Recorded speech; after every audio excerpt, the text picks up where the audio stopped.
we have found a trend of anybody and everybody, a recommended candidate, anybody who's been for the SSB, they all start coaching, aspirants for the defense forces. You couldn't be off the mark as far as, preparing yourself. The reason is that the people who've been at the SSB, they have undergone a grueling course of about 6-7 months to preparing how to assess, and it is only after that they come to assess, and it is only after having spent time in the SSB, having assessed candidates. Like in my case, I've had 2 long tenures in SSB for 6 years, and I've done almost 6,000 plus interviews.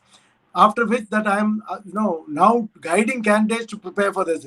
I'm not just assessing, but I am also, after having assessed, having identified the weak areas, I am also telling the candidate, which is not even done in the SSB.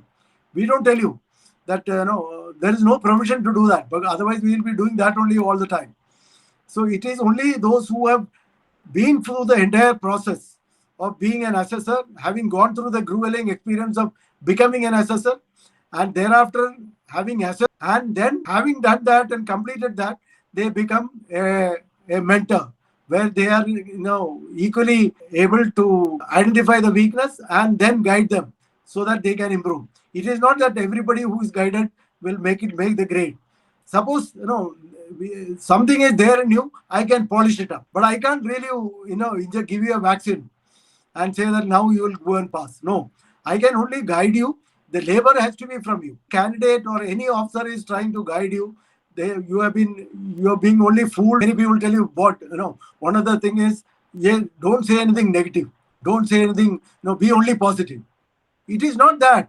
It is how you analyze a point or issue that has come to you, and then come out with practical solutions to those is what is seen. So anybody and everybody cannot train you. In my own case, there were 17 of us who came for the course. There was 2 major generals, there are 5 brigadiers, and the rest of us were colonels. Out of that, finally, who made the grade was only 5 of them. 1 major general, no brigadier, and rest were colonels.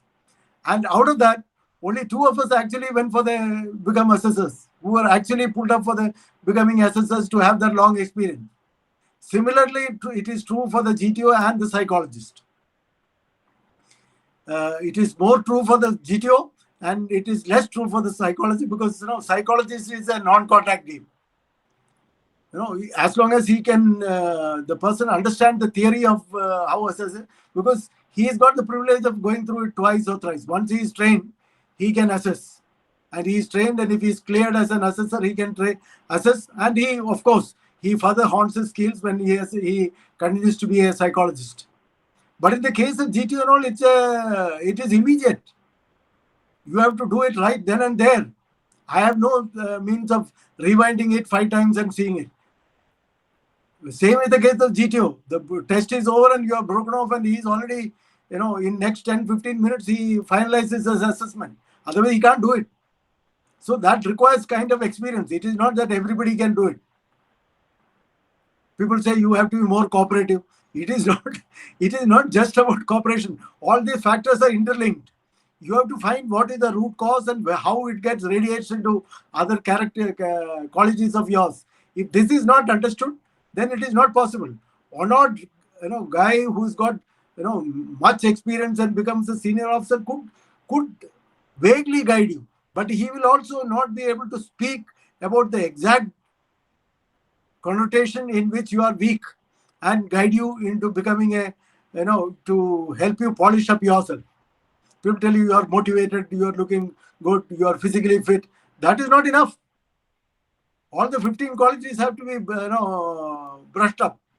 One quality relates to the other. Only if you have physical stamina, you can have mental stamina, or vice versa.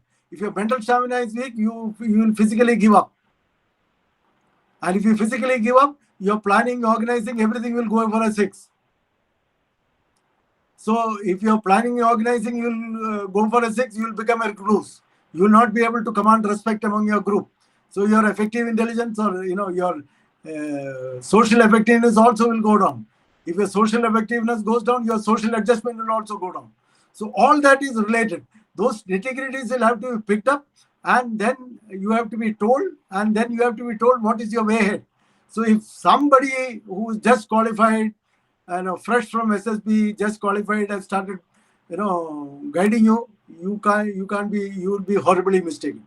You don't know what status he qualified in. He may have just scraped through, or he may have cleared it very well. Even then, he wouldn't know what mistakes he committed. Some mistake that he may have committed, he may have thought that it has been overlooked. It may not have been overlooked.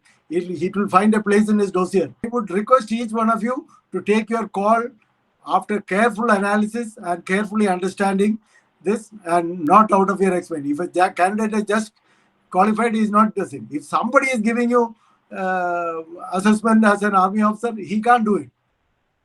I wouldn't like to defame any institutions. There are many institutions that I know of which are also doing this. So please be wary of them. And be cautious.